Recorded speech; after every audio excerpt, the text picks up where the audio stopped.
Today we will study C3 cycle. C3. Why it is named C3? Because first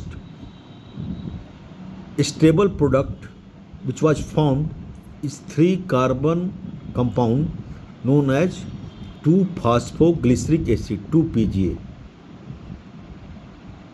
और C3 plant में C3 का क्या मतलब है? C3 it was plant discovered by Melvin Calvin. It has 3 stages: carboxylation, reduction and regeneration. और इसमें आपको 6 दूनी 12, 12 12 6 12 18 6 क्या है? 6 कार्बन CO2 मॉलिक्यूल चाहिए एक ग्लूकोज मॉलिक्यूल बनाने के लिए। 6 बार कैल्विन साइकिल को साइक्लिक मैनर में दौड़ना पड़ेगा एक ग्लूकोज मॉलिक्यूल बनाने के लिए, और 12 NADPH की आवश्यकता होती है, और 18 क्या होता है? 18 ATP की आवश्यकता होती है। फिर इसको बारीकी से देखें। 3 स्टेज होते हैं। It has 3 stage: carboxylation, reduction and regeneration. In carboxylation, neither ATP nor NADPH required. In reduction, there is both. बीच में है reduction, तो both required. 1 molecule of ATP and 2 for phosphorylation, and NADPH required for reduction. While in regeneration phase, only ATP is required for phosphorylation. 1945 में world war हो रहा था। America बम गिरा रहा था जापान पर, और रेडियो एक्टिविटी के कारण कई लोग की जान जा रही थी। इसी बीच मैडम क्यूरी और जो क्यूरी ने के आविष्कार से ये पता चला कि रेडियो एक्टिविटी के कुछ बेनिफिशियल इफेक्ट भी हैं।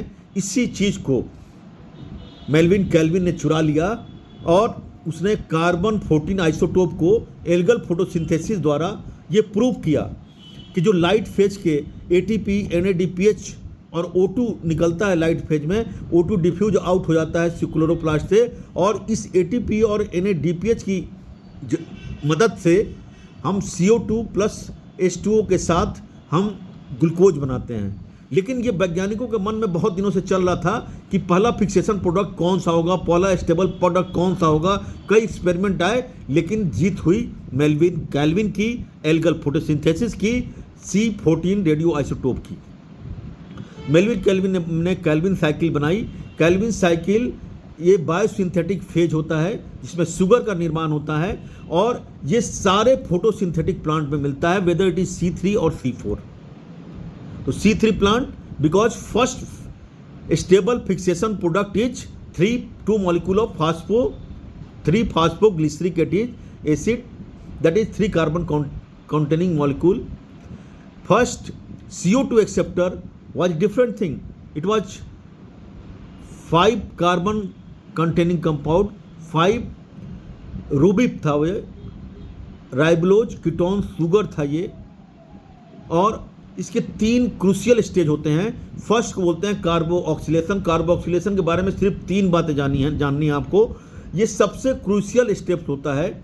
इसमें CO2 का कार्बोक्सिलेशन होता है, और स्टेबल कार्बोक्सिलेशन होता है स्टेबल प्रोडक्ट बनाने के लिए। इसमें रूबिस्को एंजाइम होता है। रूबिस्को बाई फंक्शनल एंजाइम होता है, जो रूबिक की कैटालिटिक एक्टिविटी को भी बढ़ाता है, और ऑक्सीजनेशन भी पावर भी होती है, इसीलिए बाई फंक्शनल एक्टिविटी होती है रूबिस्को की।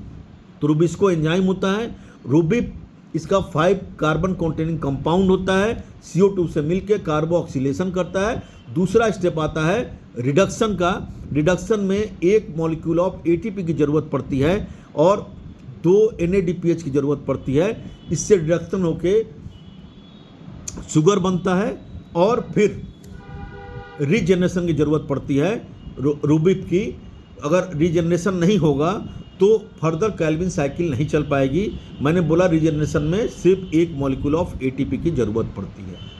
तो बहुत सिंपल है, 6 मिनट के पहले ख़त्म हो गया हमारा कैल्विन साइकिल। हमें फिर से दोहरा रहा हूँ, Calvin cycle C14 radioisotope, algal photosynthesis, Calvin, CO2 plus H2O. First C3 compound stable product was 3-phosphoglyceric acid. First carbon acceptor was 5 carbon compounding compound, that is Rubib. Most important enzyme was Rubisco. all photosynthetic plants में होते हैं. इसमें 3 stage होते हैं. कार्बो oscillation most crucial stage होता है. Rubisco enzyme इसको catalyse करता है.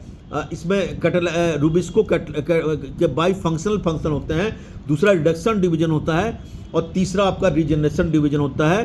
6 मॉलिक्यूल ऑफ कार्बन डाइऑक्साइड की जरूरत पड़ती है. 6 केल्विन साइकिल की जरूरत पड़ती है. 6 दूनी 12 NADPH की जरूरत पड़ती है और 6 तिरका 18 ATP की जरूरत पड़ती है. हमने इन बता दिया तो आप आउट निकाले लोगे. इन हुआ CO2, आउट हुआ आपका ग्लूकोज, इन हुआ आपका 18 ATP, आउट हुआ 18 ADP और 12 NADPH इन हुआ और 12 NADP आउट हुआ. Thank you very much.